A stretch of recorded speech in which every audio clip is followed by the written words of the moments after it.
Doctor ortho, अब दर्द भी घुटने टेकेगा। जम्मू कश्मीर की पहलगाम बेसरन घाटी में हुए बहुचर्चित आतंकी हमले की जांच कर रही एनआईए की स्पेशल टीम ने आखिरकार कोर्ट में चार्जशीट दाखिल कर दी है। सूत्रों के अनुसार इस चार्जशीट में पाकिस्तान स्थित आतंकियों के नाम भी शामिल किए गए हैं, जिसके संबंध इस हमले से है।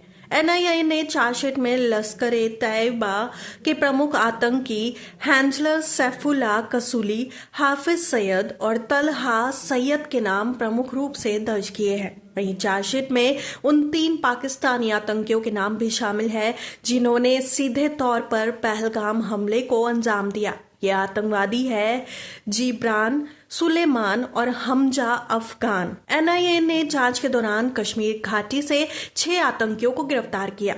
इसमें अनंतनाग जिले के रहने वाले 2 भाई परवेज अहमद जोथर और बसीर अहमद जोथर शामिल हैं। इसके अलावा मोहम्मद यूसुफ कटारिया को भी गिरफ्तार किया गया, जिस पर ऑपरेशन महादेव से पहले आतंकियों तक मोबाइल फोन और चार्जर पहुंचाने का आरोप है। इन सभी 6 आरोपियों के नाम चार्जशीट में शामिल किए गए हैं। इसके साथ ही पाकिस्तान अधिकृत कश्मीर में मौजूद लश्कर के हैंडलों के नाम भी चार्जशीट का हिस्सा है। पहलगाम आतंकी हमले के मामले में ये एनआईए की पहली चार्जशीट है। करीब 180 दिनों की गहन जांच के बाद इसे दाखिल किया गया। सूत्रों का कहना है कि आने वाले दिनों में और भी खुलासे होने की संभावना है और एनआईए पूरक चार्जशीट दाखिल कर सकती है। यह हमला 22 अप्रैल 2025 को बेसरन घाटी में हुआ था। उस समय घाटी में भारी संख्या में पर्यटक मौजूद थे।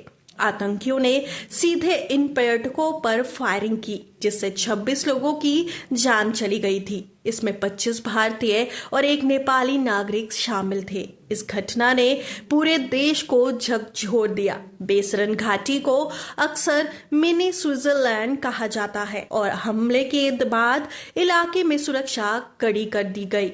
हमले के बाद भारत पाकिस्तान के बीच तनाव अपने चरम पर पहुंच गया था। भारत ने आतंकियों और उनके ठिकानों को निशाना बनाते हुए पाकिस्तान में एयर स्ट्राइक की। इस हमले के बाद दोनों देशों के बीच कूटनीतिक और सैन्य तनाव बढ़ गया। एनआईए की चार्जशीट में यह भी स्पष्ट किया गया कि इस हमले में पाकिस्तान स्थित आतंकी हैंडलों की भूमिका थी। ये चार्जशीट केवल घटना की पुष्टि नहीं करती, बल्कि पूरे नेटवर्क को उजागर करने का एक कदम है। विशेषज्ञों का कहना है कि चार्जशीट दाखिल होने के बाद अदालत में लंबी सुनवाई और जांच प्रक्रिया शुरू होगी। पहलगाम हमले की चार्जशीट दाखिल होने के बाद अब न्यायिक प्रक्रिया तेज होगी। एनआईए ने आतंकी नेटवर्क की पूरी पड़ताल की है और आरोपियों के पाकिस्तान से संपर्क को भी उजागर किया है। इस चार्जशीट से आतंकियों की योजना, हथियार और हमले के तरीकों पर भी प्रकाश डाला गया है। विशेषज्ञों का मानना है कि आने वाले समय में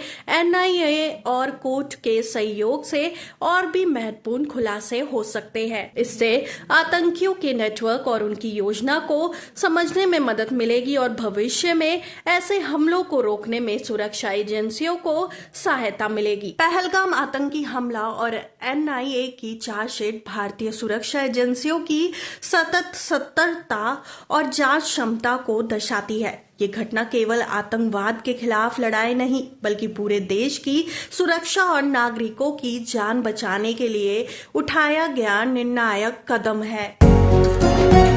डॉक्टर ऑर्थो, अब दर्द भी घुटने टेकेगा।